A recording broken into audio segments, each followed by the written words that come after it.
As Portland Police Chief Larry O'Day takes his leave of absence for shooting his friend on a hunting trip and then lying about it, which Moms Demand Action and Ceasefire Oregon are still silent on, Assistant Chief Donna Henderson has taken over as acting chief.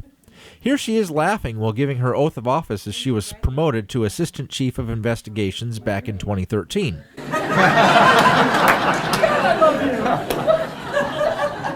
I state your name. Mike Henderson. Do solemnly affirm. But before then, she was actually demoted in 2009 from commander to captain, part of then-Chief Rosie Sizer's reorganization of the Bureau.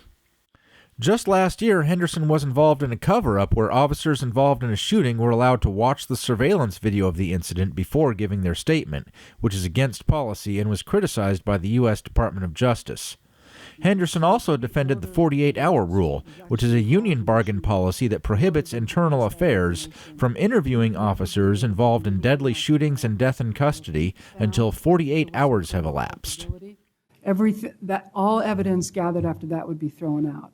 So we don't order officers that are actually involved in the incident to talk to us. So they have their Fifth Amendment rights just like everybody else. So if they don't want to talk to us right then, we can't force them to. As if all that weren't enough, here's Donna Henderson testifying at the state capitol in 2014 in support of SB 1551, that year's universal background check bill, which ultimately stalled in the legislature.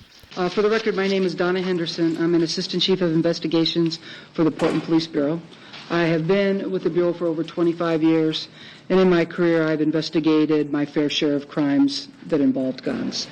I would like to thank Chair Prozansky for the invitation to testify in support of Senate Bill 1551. Yes, that's disgraced former Governor John Kitzhaber next to her and Gabby Gifford's husband, Mark Kelly, who attempted to straw purchase an AR-15 in 2013. So if Henderson gets promoted to full-time chief, that will make 3 Portland police chiefs in a row who are plagued by moral and/or constitutional deficiencies. For more on this story and others, visit youtube.com/laughingatliberals.